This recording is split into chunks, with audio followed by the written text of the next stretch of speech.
नमस्कार बच्चों। Last class में हम लोगों ने बात करी थी स्ट्रॉन्ग ऑक्सीडाइजिंग एजेंट की, जिसमें हम बात कर रहे थे KMnO4 की, hot alkaline KMnO4, acidic KMnO4 and acidic K2Cr2O7। इन तीनों को हमने बोला था strong oxidising agent.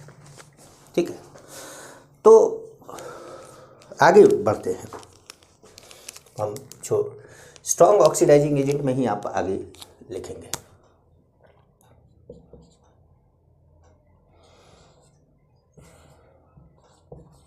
They can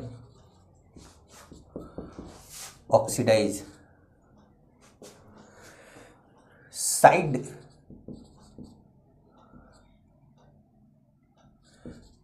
chain carbon of benzene into COOH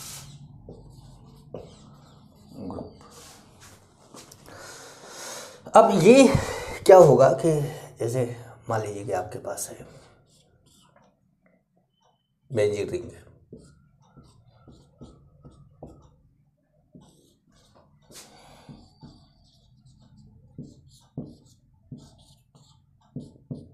यहाँ पे आप कुछ भी डाल दीजिए। आप जैसे मान लीजिए डाल दिया आपने KMnO4 H+ डाल दिया, एसिडिक डाल दिया, तो भी ठीक है।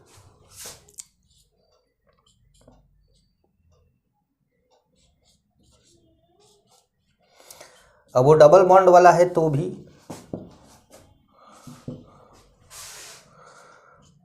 वो ट्रिपल बॉन्ड वाला है तो भी,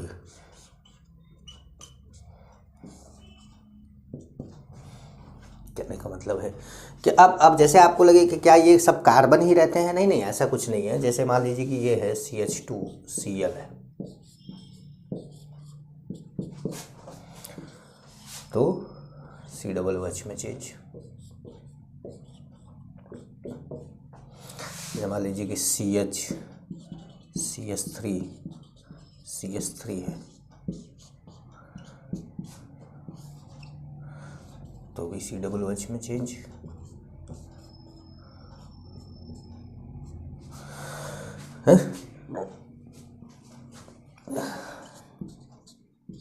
CHO है तो भी CH2OH है,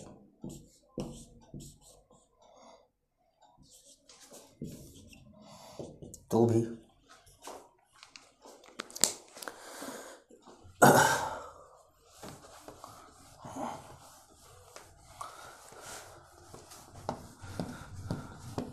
कहने का मतलब है कि ऐसा कोई भी कंपाउंड, ऐसा कोई भी कार्बन जो डायरेक्ट अटैच है बेंजीन रिंग से, वो COOH में चेंज हो जाएगा।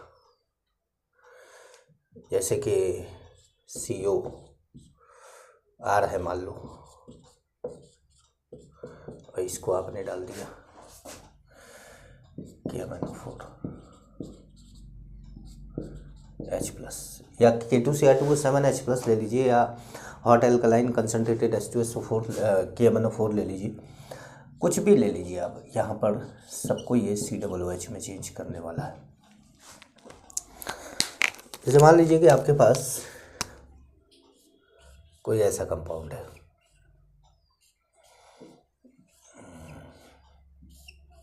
मान लीजिए कि ऐसा कंपाउंड है, तब यहाँ पर क्या है कि दो जगह पर एल्काइल ग्रुप लगा हुआ है, यहाँ पर भी, यहाँ पर भी। तब इसमें ये दोनों जगह पर COOH में चेंज करेगा। जितना कार्बन बेंजीन रिंग से डायरेक्ट अटैच होगा, जो भी अटैच होगा वो। अब जैसे आपको लगे कि सर बाकी का कार्बन कहाँ गया, बाकी कार्बन CO2 बन के उड़ गया, उससे लेना देना नहीं है आपको। उसको ऑक्सीडाइज्ड प्रोडक्ट बोल दिया जाता है, मतलब CO2 के फॉर्म में उड़ जाता है। ठीक है, तो अब जैसे मान लीजिए कि आपके पास they are oxidizing agent. Oxidizing agent क्या होते हैं? ऑक्सीडाइजिंग एजेंट मतलब ऑक्सीडाइजिंग एजेंट वो होते हैं जिनको इलेक्ट्रॉन चाहिए।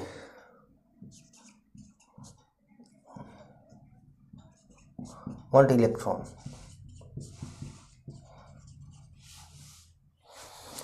Want electron. So they attack on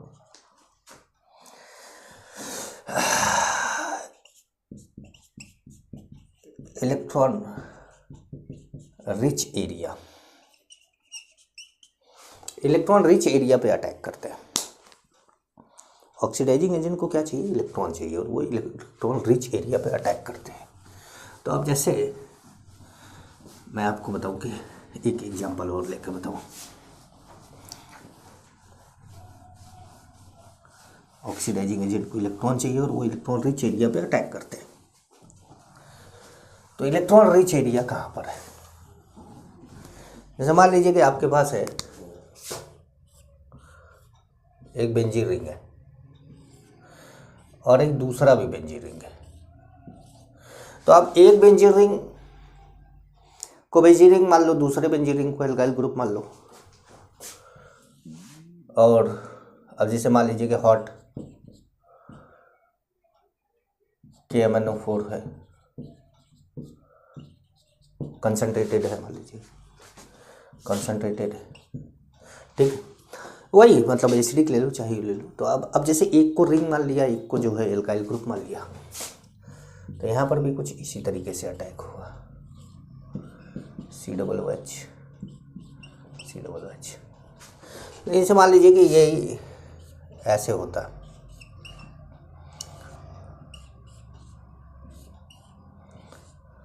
यहाँ NO2 होता। तो ये रिंग ज़्यादा इलेक्ट्रॉन डेंसिटी वाला है या ये रिंग? तो भाई इस पर तो क्या है कि इलेक्ट्रॉन विड्रॉइंग ग्रुप लगाए तो इस पर इलेक्ट्रॉनों की इलेक्ट्रॉन डेंसिटी कम हो जाएगी। तो KMnO4 का जो अटैक होगा वो इस पर होगा, मतलब इस कार्बन और इस कार्बन को COOH में चेंज कर देगा।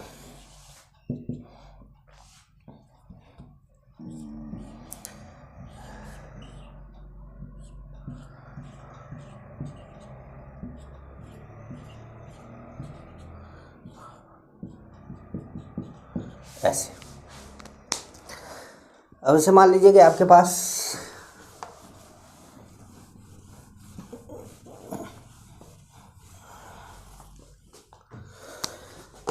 पास एक रिंग है,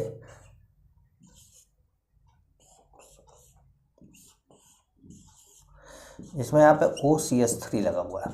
तो अब ये तो इलेक्ट्रॉन डोनेटिंग ग्रुप हो गया, तो इस रिंग पर इलेक्ट्रॉन डेंसिटी ज़्यादा हो गया, तो इस पर ज़्यादा हो गया, तो इस पर अटैक हो जाएगा। तो जिस पर अटैक होगा उसके दो कार्बन COOH में चेंज हो जाएंगे, मतलब ये और ये कार्बन COOH में चेंज होगा। बाकी कहाँ गए? बाकी गायब हो गए, तुमको क्या लेना देना उससे, ठीक है। तो तुमको मेन प्रोडक्ट से मतलब है कि क्या बन रहा है, ठीक है। एल्कोहल को जैसे मान लीजिए RCH2OH है, तो ये RCOOH में चेंज कर देता है। RCHO है तो उसको भी RCOOH में चेंज कर देता है। मतलब ये सब काम करते हैं ये कि ये कार्बोक्सिलिक एसिड में चेंज करना इनकी हॉबी हो गई है। हाँ भाई हम तो कार्बोक्सिलिक एसिड में चेंज करेंगे। अच्छा कि एक एक्सेप्शन भी है,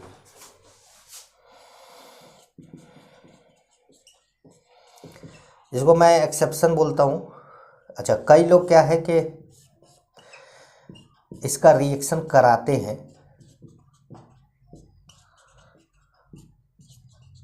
यहाँ जरूरी नहीं है कि सब CH3 रहे, या कोई भी एल्काइल ग्रुप हो सकता है, मतलब ये कार्बन हो और इस पर कोई हाइड्रोजन ना हो।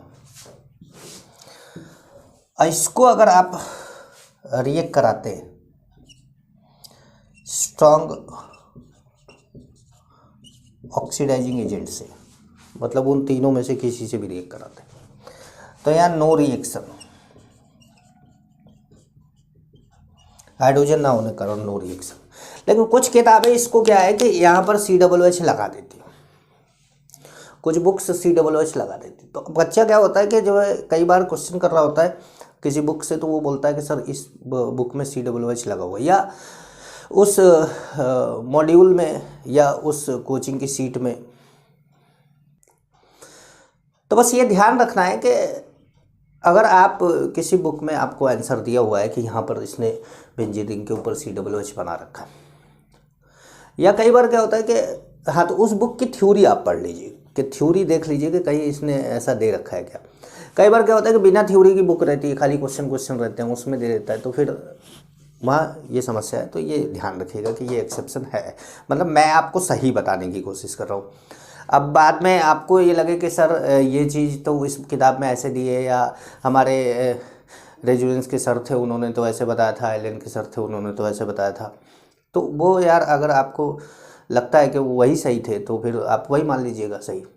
ठीक है भाई, मैं क्यों ज़बरदस्ती फिर इस तरह की चीज़ों को बताऊंगा भाई। अगर मुझे नहीं बताना होता है या तो मैं कन्नी काट जाता, इसको हटा ही लेता भाई एक्सेप्शन लिखाने की ज़रूरत क्या थी मुझे। तो मैंने इसको बताया है तो कुछ सोच समझ के बताया।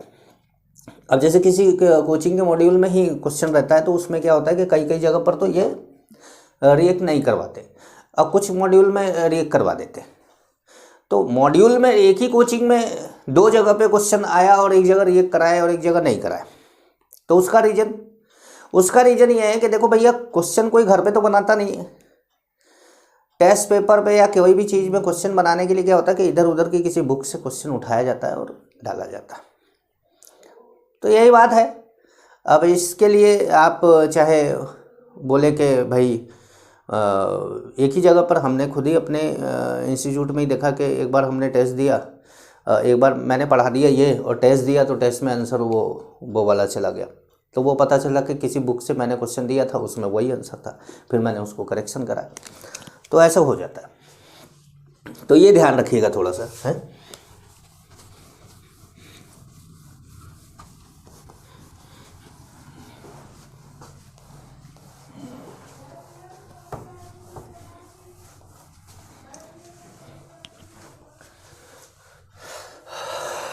अब जैसे ये तो बात हुई क्या स्ट्रॉन्ग ऑक्सीडाइजिंग एजेंट की, जिसकी हमने एल्कीन एल्कीन एल्काइन सबसे रिएक्शन करा दी। एक आपको बताते हैं, एल्कीन की बात चल रही है, मतलब हम लोग तो चैप्टर हाइड्रोकार्बन पढ़ रहे हैं, तो थोड़ा सा हाइड्रोकार्बन पे फोकस करके बात कर ले। तो preparation of one two diol, preparation of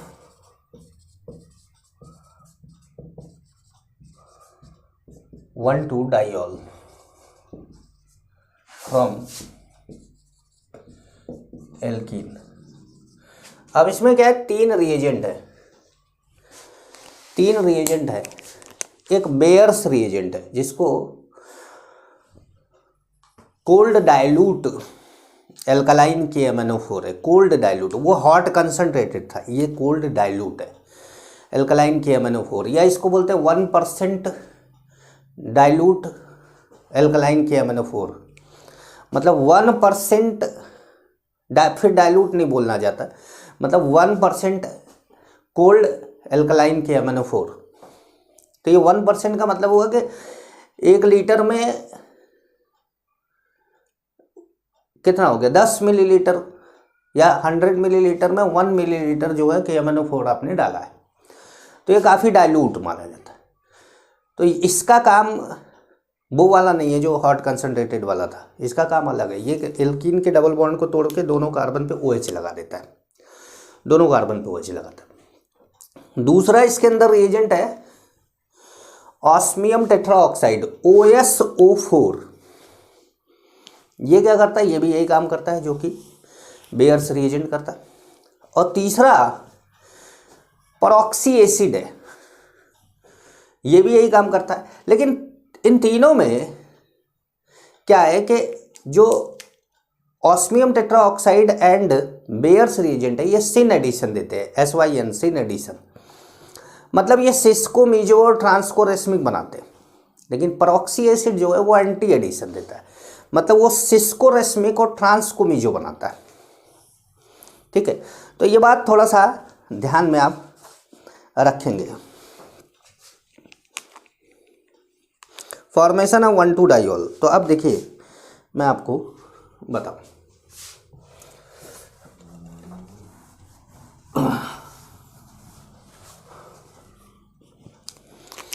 formation of 1,2-डाइऑल, तो इसमें 3 रिएजेंट है।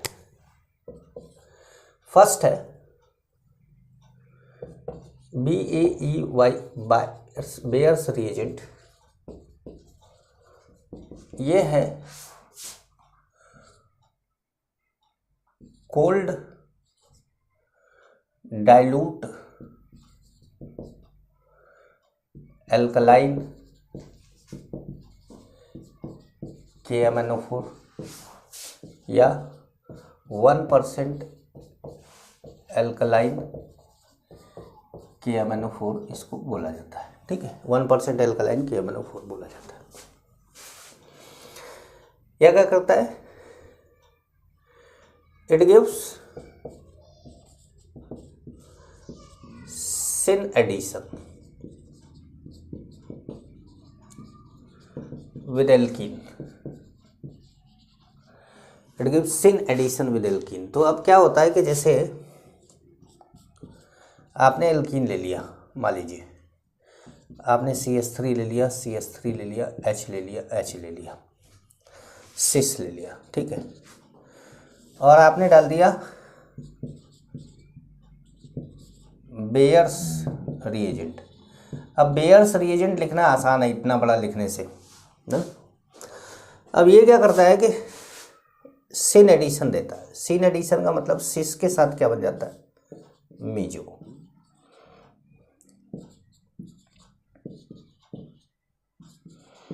अब देखिए अगल बगल दोनों कार्बन पे क्या कर रहा है, दोनों ये बॉन्ड तोड़ के इन दोनों पे क्या लगा दिया? OH लगा दिया इसने। ठीक है, तो इन दोनों पे क्या लगा दिया? OH लगा दिया। अब जैसे मान लीजिए ये CH3 होता है, ये C2H5 होता है, तो ये मीजो नहीं बनता, लेकिन दोनों OH सेम साइड होते।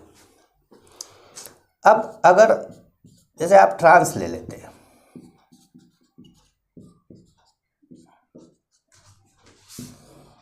और यही रिएजेंट डाल देते हैं,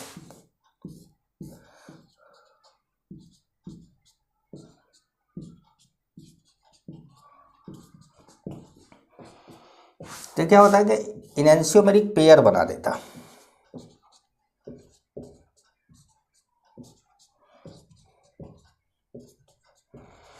मतलब रेसमिक मिक्सचर बना देता।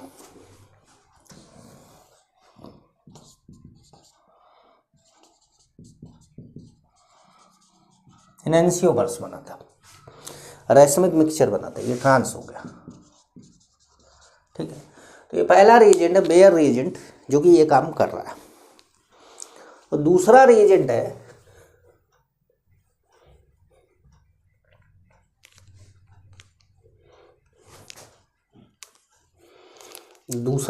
है वो है ऑस्मियम टेट्राऑक्साइड। ऑस्मियम टेट्राऑक्साइड ये क्या करता है भाई? तो ये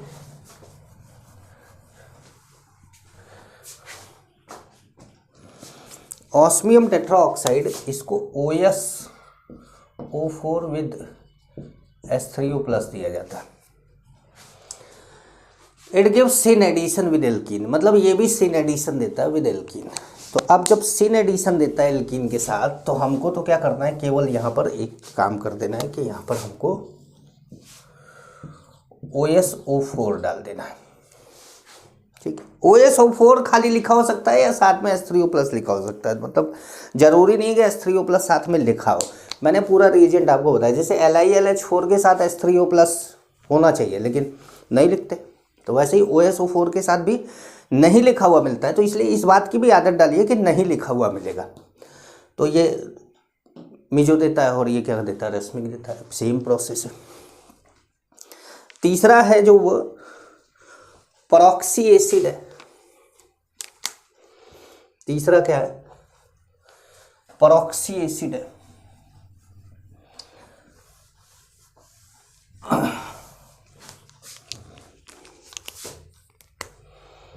तीसरा जो है वो परऑक्सी एसिड है,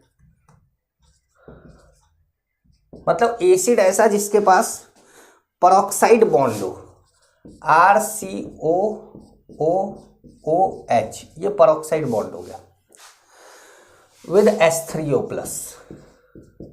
अब इसका एग्जाम्पल जैसे CH3CO3H H3O plus HCO3H H3O plus. जैसे ये CO3 क्या है, ये O 3 O है ना, तो ठीक है। जैसे C6H5 CO3H H3O प्लस, तो ये ऐसे बना देते हैं। अब ये क्या करते हैं ना, ये सिन एडिशन नहीं देते, इट गिव्स एंटी एडिशन,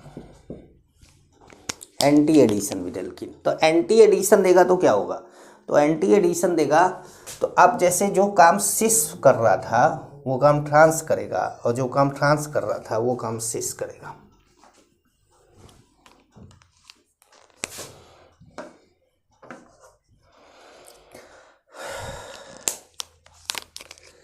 जैसे यहाँ पर अगर हम ले लें CH3H और यहाँ पे ले लें CH3H, तो ये हो गया सिस और ये हो गया ट्रांस। और यहाँ हमने कोई एक परऑक्सी एसिड ले लिया, जैसे मान लीजिए हमने ले लिया C6H5CO3H H3O प्लस।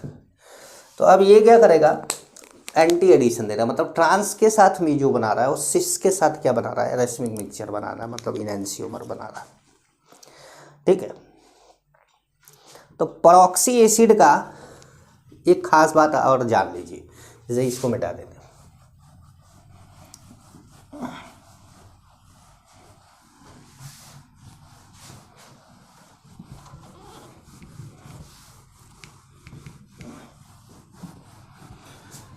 परऑक्सी एसिड के बारे में एक खास बात और जान लीजिए कि अगर आप H3O प्लस नहीं डालते, जैसे मान लीजिए आपने कोई एल्कीन ले लिया और आपने केवल ROOH डाल दिया, तो ये क्या करेगा, ऐसे बना देता है। अब जब हम इसमें H3O प्लस, जैसे अगर मान लीजिए H3O प्लस नहीं डाला गया तो अब यहीं का बना के छोड़ दीजिए इसको। और जब H3O प्लस डाला जाता है, इसमें H3O प्लस डाला जाता है, तो सबसे पहले क्या होता है कि H प्लस यहाँ से आता है, जो कि इसके लोन पेयर पे अटैक करता है। ठीक है। और लोन पेयर पे अटैक करके बनाता है,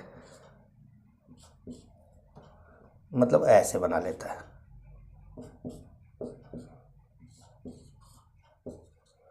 ये बना लेता है। अब यहाँ पे आता है वाटर।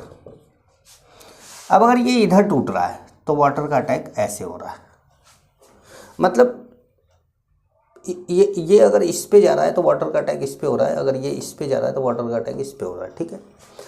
तो अब क्या होता है कि जैसे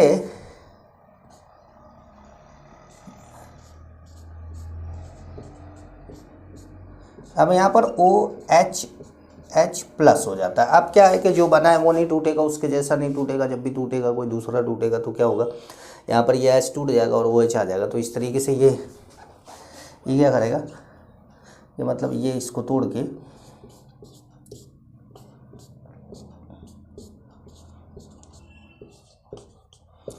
ये ट्रांस 1,2 डाइऑल बनाता है। ट्रांस 1,2 डाइऑल का मतलब है कि दोनों OH एक दूसरे के अपोजिट है, या जो भी कैसे। अब अगर मान लीजिए कि साइक्लिक है तो ट्रांस बना दिया, या रेसमिक मिक्सचर बना दिया। तो कहने का मतलब है कि ये मैकेनिज्म है इसका। अब जैसे मान लीजिए कि आपके पास है H,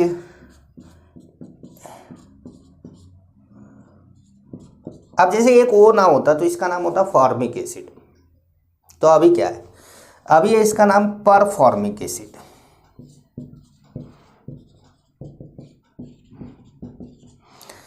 जैसे अगर CH3COOH होता है,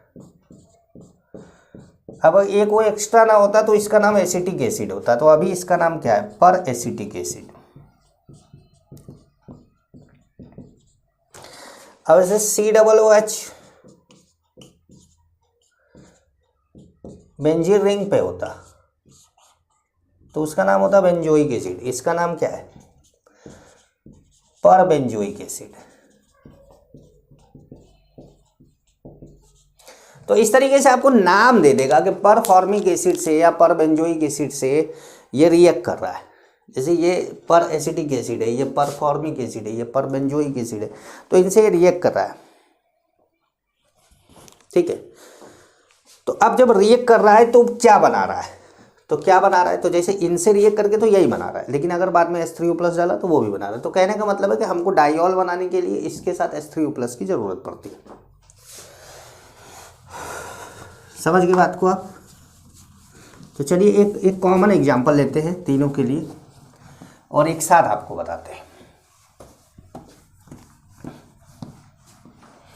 एक ही एग्जांपल लेकर एक साथ तीनों को बता देते हैं।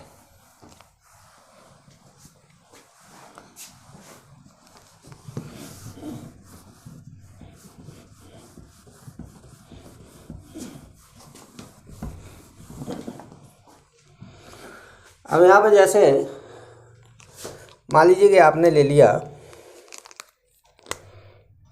ये ले लिया, ये ले लिया, ठीक है। अब ये क्या है कि ये एक, अगर देखा जाए तो ये दोनों आर इस तरह बने, ये सिस एल्कीन है ना। अब इसको हमने रिएक्ट कराया बारी बारी से। हमने यहाँ से बेयर्स रिएजेंट ले लिया, यहाँ हमने ऑस्मियम टेट्राऑक्साइड ले लिया, ठीक है। थोड़ा दूर हो जाएगा ये, और यहाँ हमने HCO3H(H)3O+ ले लिया, ठीक है। यहाँ भी H3O+ ले लिया। तो अब जैसे ये सिन एडिशन देगा, ये सिन एडिशन देगा, ये एंटी एडिशन देगा, तो ये जब सिन देगा तो सिस के साथ क्या बनेगा, मीजो। मतलब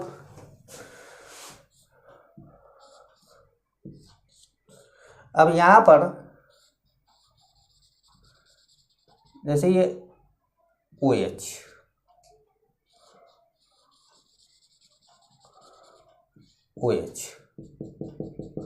H, अच्छा ये दोनों का प्रोडक्ट सेम रहेगा, ये और ये सेम रहेंगे, तो यही वाला प्रोडक्ट यहाँ भी बनेगा। आप बना लीजिएगा, आपको डैश मत करिएगा। लेकिन हमारा जब परफॉर्मिक एसिड सुनने से आपको लग रहा होगा बड़ा परफॉर्मेंस अच्छा होगा सर इसका, वो कहने का मतलब है कि भाई ऐसे बन गया है।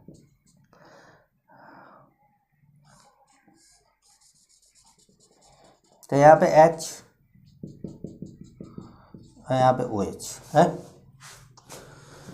OH। अब देखो क्या है, एक वेज पे एक डैश पे है, और दूसरा वाला भी आप बनाएंगे ऐसे, क्योंकि बनाता तो ये रेसमिक मिक्सचर है ना।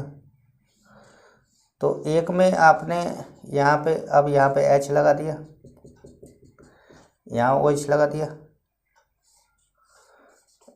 इसमें यहाँ पे OH लगा दिया, और यहाँ पे H लगा दिया। तो ऐसे आपने दोनों बना दिए कि इनैंसियोमर है, ठीक है। तो इस तरीके से आप दोनों रिएक्शन को करा सकते हैं। और एक पॉइंट आप नोट करके लिख लेंगे, नोट करके एक पॉइंट लिख लेंगे।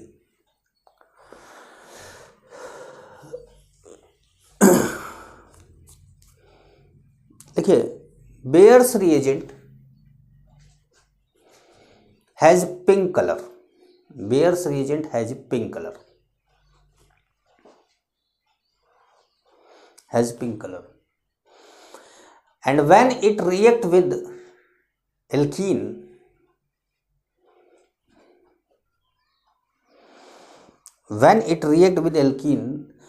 the pink color disappear,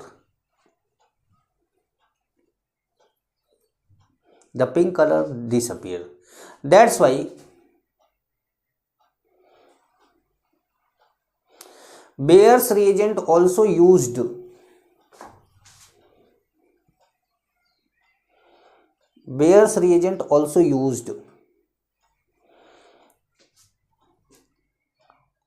for qualitative analysis of alkene, for qualitative analysis of alkene,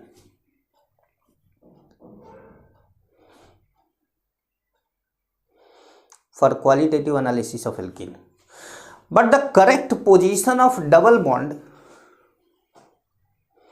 but the correct position of double bond, but the correct position of double bond in alkene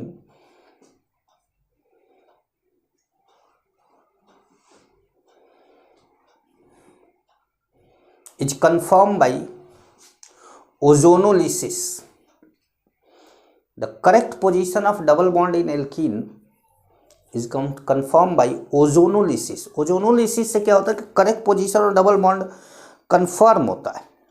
और बाकी वैसे तो bear reagent ने भी बताया कि ये alkene है, रेड ब्राउन कलर था ब्रोमीन का, वो भी बता रहा था कि कलर डिस्चार्ज हो जा रहा था, डिसअपियर हो जा रहा था, वो भी बता रहा था कि एल्कीन है। तो एल्कीन तो बता दे रहे हैं, लेकिन कहाँ पर डबल बॉन्ड है ये बात आप लोगों को ओजोनोलिसिस ही बता रहा है। इसीलिए मैंने आप लोगों को कुछ क्वेश्चन कराए थे रिवर्स ओजोनोलिसिस की, जिसमें हम रिएक्टेंट बनाते थे प्रोडक्ट से। तो वैसे ही ओजोनोलिसिस करा के जब आप प्रोडक्ट बनाएंगे और प्रोडक्ट को आइडेंटिफाई करके जब आप रिएक्टेंट ड्रॉ करेंगे तो आपको पता चलेगा कि डबल बॉन्ड की पोजीशन कहाँ थी। बेयर रिएजेंट केवल ये बताता है कि इस कंपाउंड में C डबल बॉन्ड C है, या Br2 केवल ये बताता है कि ये C डबल बॉन्ड C है, लेकिन किस जगह पर है ये नहीं बता पाता। इसको बताने के लिए आपको ओजोनोलिसिस की ज़रूरत पड़ती है। तो कोई अगर बोले कि भाई बेयर रिएजेंट क्या करेक्ट पोजीशन बताता है, तो नहीं, करेक्ट पोजीशन तो ओजोनोलिसिस बताएगा। बेयर रिएजेंट या Br2 ये केवल ये बताते हैं कि इसके अंदर डबल बॉन्ड है। अब एक बार जैसे पता चल गया आपको डबल बॉन्ड है, तो फिर ओजोनोलिसिस करा के आप करेक्ट पोजीशन बता दीजिए। समझ पा रहे हैं ना? हाँ। तो अब जैसे आगे बात करते हैं माइल्ड ऑक्सीडाइजिंग एजेंट की।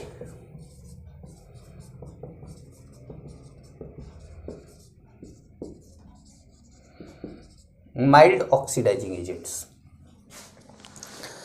अब जैसे माइल्ड ऑक्सीडाइजिंग एजेंट क्या करते हैं, तो माइल्ड ऑक्सीडाइजिंग एजेंट क्या करते हैं कि ये प्राइमरी अल्कोहल को एल्डिहाइड में एंड सेकेंडरी अल्कोहल को कीटोन में चेंज करते हैं। Mild oxidising agent primary alcohol को एल्डिहाइड में, सेकेंडरी अल्कोहल को कीटोन में चेंज करते हैं। ज़्यादातर जो माइल्ड ऑक्सीडाइजिंग एजेंट है वो टर्सरी अल्कोहल को टच भी नहीं करते और कीटोन को भी नहीं टच करते, वो नॉन ऑक्सीडाइजेबल उसको रहने देते हैं। तो माइल्ड ऑक्सीडाइजिंग एजेंट जैसे आपके पास यहाँ पर पहला है PCC। PCC जो होता है उसको बेस्ट माना जाता है। ये क्या है, मतलब PCC इस कैटेगरी में बेस्ट माना जाता है, जो प्राइमरी अल्कोहल को एल्डिहाइड और सेकेंडरी अल्कोहल को कीटोन में कन्वर्ट किया जाता है। तो इस कैटेगरी में बेस्ट माना जाता है PCC को। PCC का पूरा नाम है पिरिडीनियम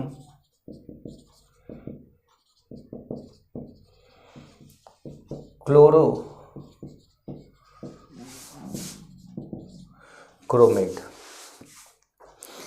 पिरिडीनियम क्लोरोक्रोमेट। अब ये क्या होता है, एक्चुअली क्या है कि जैसे पिरिडीन है, पिरिडीन तो आप लोग जानते हैं, मैंने आप लोगों को एरोमेटिक में बताया HCl एंड CrO3। इसको जब ये आपस में रिएक्ट कराते हैं तो ये क्या करता है ना,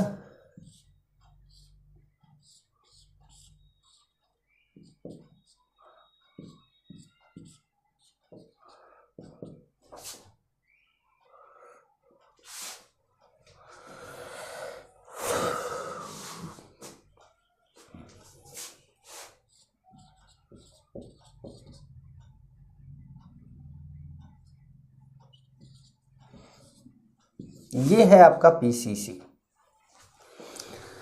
ये एक माइल्ड ऑक्सीडाइजिंग एजेंट है। PCC ऑक्सीडाइज, PCC क्या करता है, प्राइमरी अल्कोहल को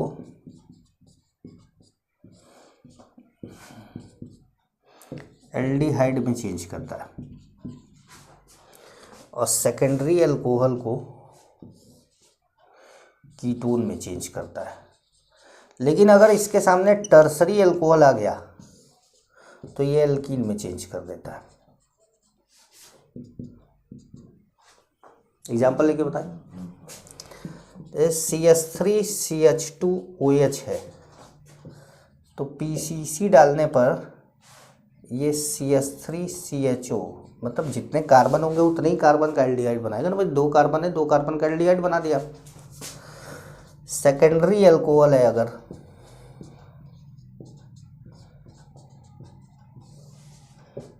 तो यहाँ पर C डबल बॉन्ड O लगा देगा, ये कीटोन बना देगा इसको।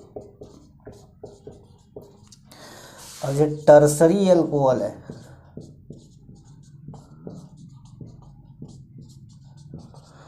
तो ज़्यादातर ऑक्सीडाइजिंग एजेंट टर्सरी अल्कोहल को छेड़ते भी नहीं है। लेकिन कुछ ऑक्सीडाइजिंग एजेंट है जैसे PCC है, PDC है या कॉपर एट 300 सेल्सियस है, ये लोग क्या करते हैं कि टर्सरी अल्कोहल को एल्कीन में चेंज कर देते हैं।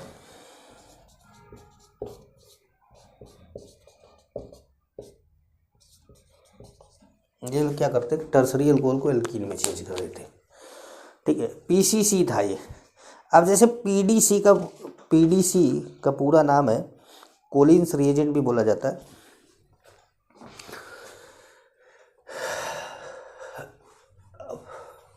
दूसरा जो है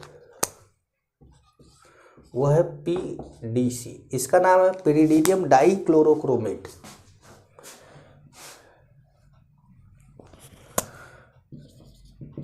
डाइक्लोरोक्रोमेट। अब यहाँ पर क्या होता है कि 2 पिरिडीन लेते हैं, CH2Cl2 लेते हैं और इसको आपस में रिएक्ट करा देते हैं। इसको क्या करते हैं, आपस में रिएक्ट करा देते हैं। ठीक, तो अब PDC सेम काम कर रहा है। ठीक है, इसको कोलिन्स रिएजेंट भी बोला जाता है।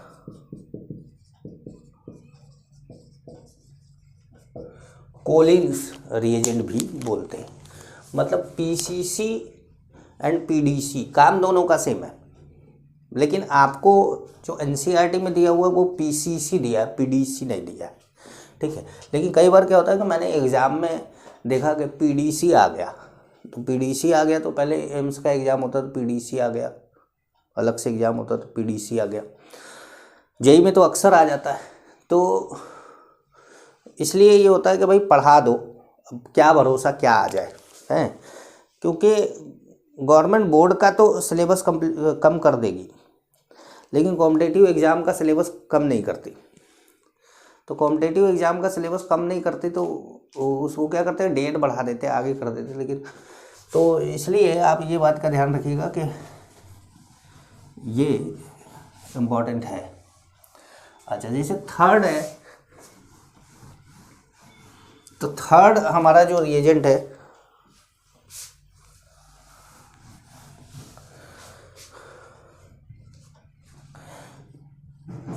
थर्ड है कॉपर एट 300 सेल्सियस।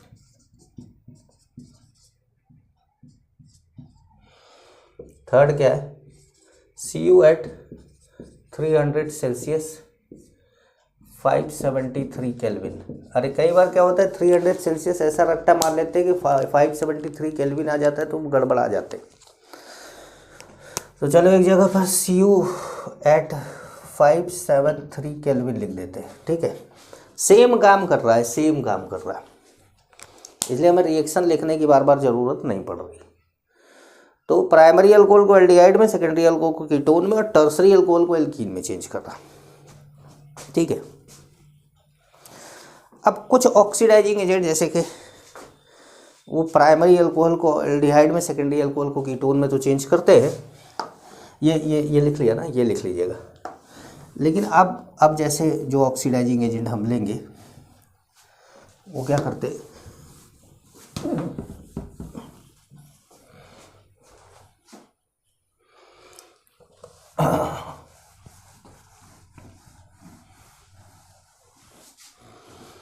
अब जैसे हमने फोर्थ लिया तो X2 में चाहे F2 ले लो, चाहे Cl2 ले लो, चाहे Br2 ले लो, चाहे I2 ले लो, कोई भी ले लो है।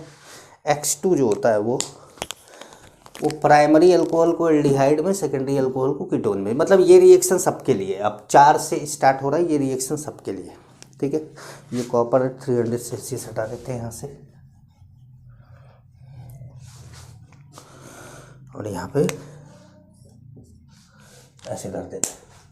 तो X2 जैसे पांचवा है, तो पांचवा है जैसे फेंटॉन्स रिएजेंट,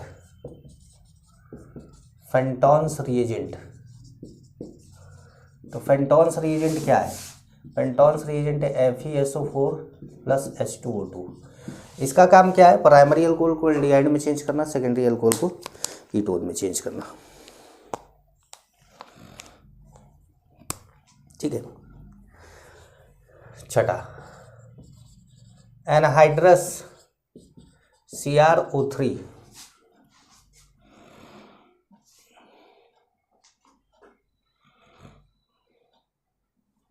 और CrO3 इन pyridine C5H5N,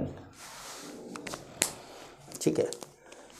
या इसको बोलते हैं कि CrO3 इन ग्लेशियल एसिटिक एसिड। ये सब क्या कर रहे हैं? प्राइमरी अल्कोहल को एल्डिहाइड में, सेकेंडरी अल्कोहल को कीटोन में चेंज कर रहे हैं, ठीक है। PDC आपने पढ़ ही लिया है। एक और अब ये इतना ही रहने दीजिए, 6 तक ही रहने दीजिए, ठीक है।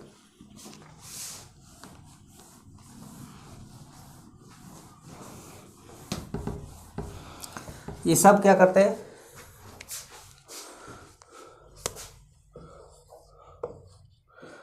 प्राइमरी अल्कोहल को एल्डिहाइड में और सेकेंडरी अल्कोहल को कीटोन में चेंज करते हैं। इनका काम ही यही है, प्राइमरी अल्कोहल को एल्डिहाइड में चेंज करना, सेकेंडरी अल्कोहल को कीटोन में चेंज करना। अब आता है एक जॉन्स रिएजेंट,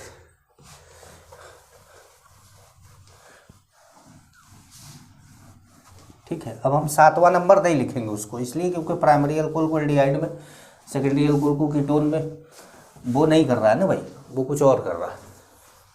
NCERT में जो दिया है हम वही बता रहे हैं, क्योंकि मैंने तो प्राइमरी अल्कोहल को एल्डिहाइड में ही जॉन्स रिएजेंट लिखा हुआ। अब जैसे जॉन्स रिएजेंट नंबर नहीं डालते, जॉन की स्पेलिंग रिएजेंट। अब जॉन्स रिएजेंट क्या है? जॉन्स रिएजेंट है solution of CrO3 H2SO4।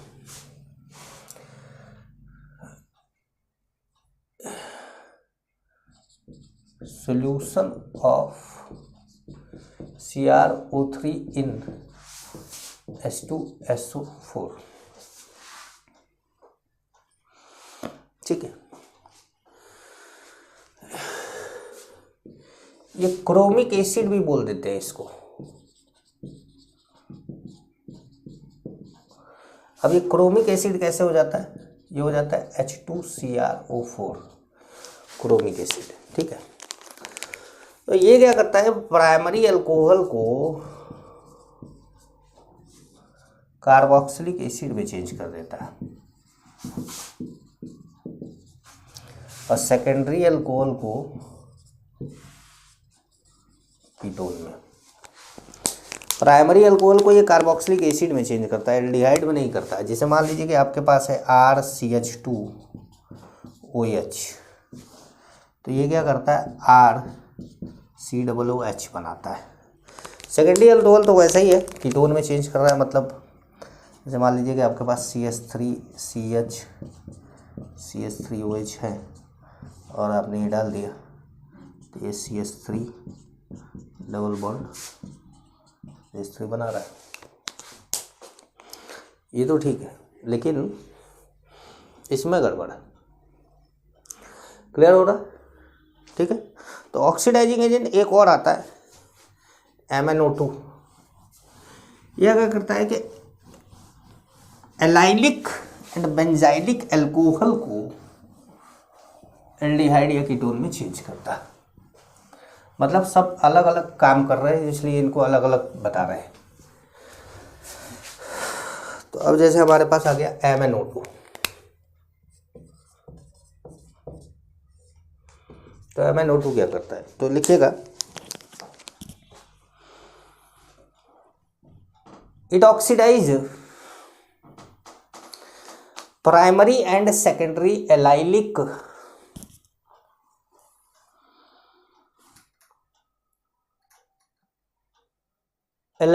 And benzylic alcohol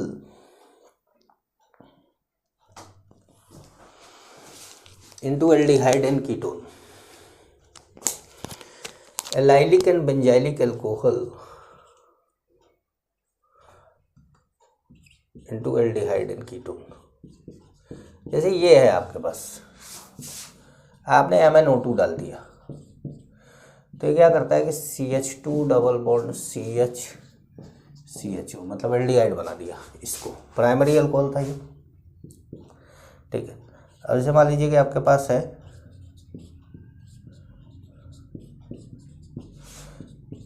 भाई एलाइलिक कार्बन तो है, लेकिन ये सेकेंडरी अल्कोहल हो गया, तो ये क्या करेगा, ऐसे कीटोन बना देगा इसको। जैसे मान लीजिए आपके पास CH2H, तब ये बेंजाइलिक हो गया,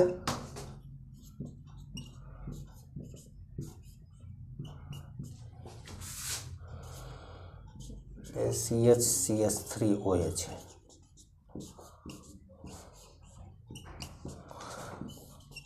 तो इसको ये कीटोन में चेंज कर देगा।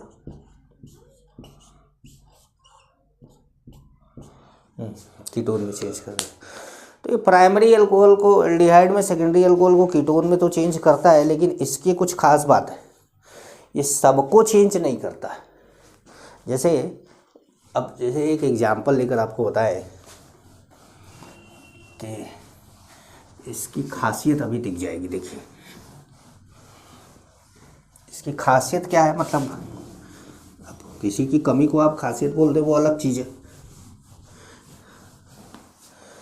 जैसे देखिए हमारे पास है CH2OH, CH2 CH double bond CH2OH। अब जैसे ये है, तो ये क्या हो गया, एलाइलिक अल्कोहल है, लेकिन ये एलाइलिक अल्कोहल नहीं है। देखो ये एलाइलिक कार्बन है, ये तो उसके बाद है। तो यहाँ पर अगर आप इसको MnO2 डालते हैं तो CH2OH इसको ये ऐसे ही रहने देता है, केवल इस वाले कार्बन को एल्डिहाइड में चेंज करता है।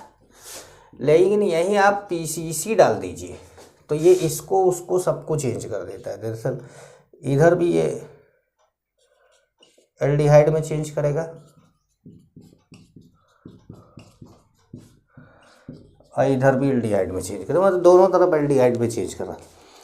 तो MnO2 की खासियत क्या है कि MnO2 केवल उसी कार्बन को ऑक्सीडाइज करता है जो एलाइलिक कार्बन हो या बेंजाइलिक कार्बन हो। लेकिन PCC ऐसा है कि जो प्राइमरी अल्कोहल चाहे वो कहीं पर भी हो, सेकेंडरी अल्कोहल वो चाहे जहाँ पर भी हो, उसको ये ऑक्सीडाइज करेगा। बात समझ पा रहे हैं? तो ये ध्यान रखिएगा। अब एक और ऑक्सीडाइजिंग एजेंट बचता है जो हम बोलते हैं selenium oxide, SeO2।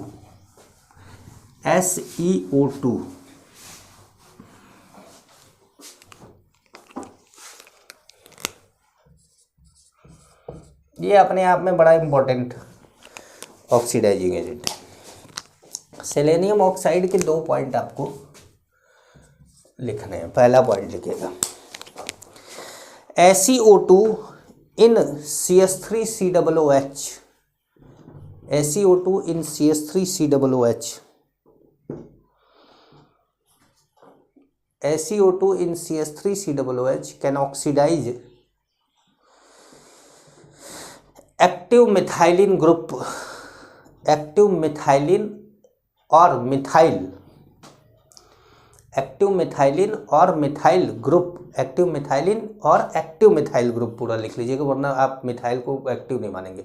Active methylene और active methylene group into carbonyl group, into carbonyl group. तो पहला हमारा है क्या कि पहला हमारा हो गया कौन, SiO2 इन CH3COOH। तो अब जैसे हमारे पास है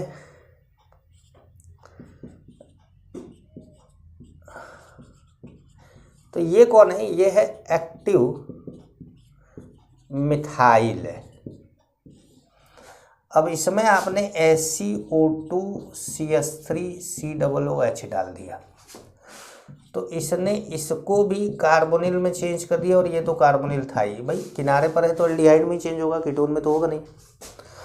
अब ऐसे मान लीजिए कि आपके पास है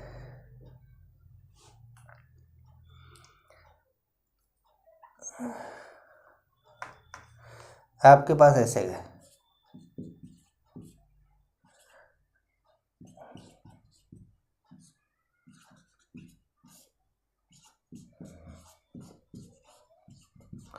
अब जैसे ये क्या हो गया, ये हो गया एक्टिव मिथाइलिन,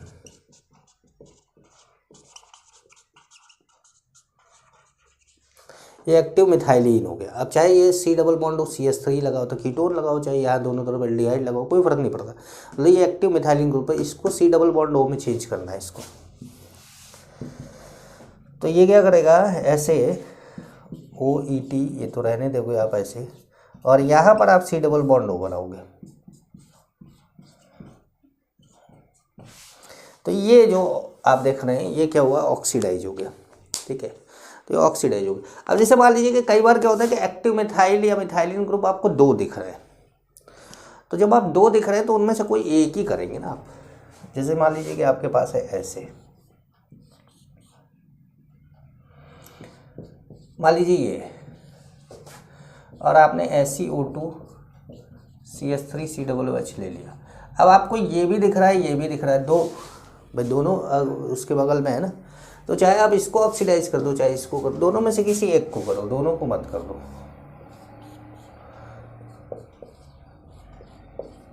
समझ गए?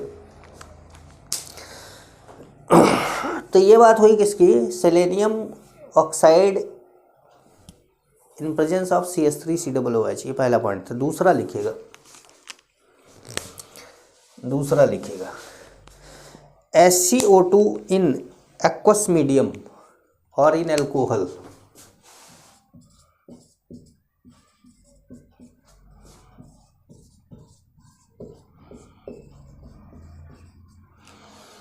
SiO2 इन एक्वस मीडियम और इन एल्कोहल, ठीक है। इसमें लिखिएगा it oxidize allylic carbon, it oxidize allylic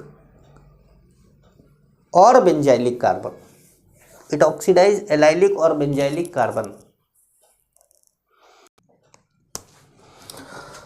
तो अब जैसे ये एलाइलिक हमारे पास, जैसे मान लो ये एलाइलिक कार्बन है, ये एलाइलिक कार्बन है, तो आपने इसमें ये SiO2 डाल दिया, SiO2 एक्वस मीडियम में आपने डाल दिया। तो SiO2 एक्वस मीडियम, तो यहाँ पे डबल बॉन्ड या तो यहाँ दोनों में से किसी एक जगह पे डबल बॉन्ड कर देगा।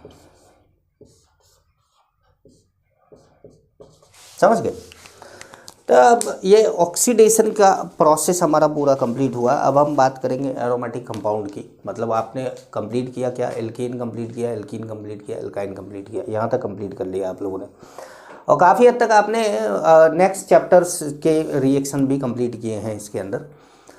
बिना इस चैप्टर को पढ़े आप कभी भी आगे मत बढ़िएगा। ये नहीं कि आप मैं एल्काइल हैलाइड पढ़ा रहा हूँ तो आप डायरेक्ट एल्काइल हैलाइड पढ़ रहे हैं, नहीं, कभी ऐसा मत करिएगा।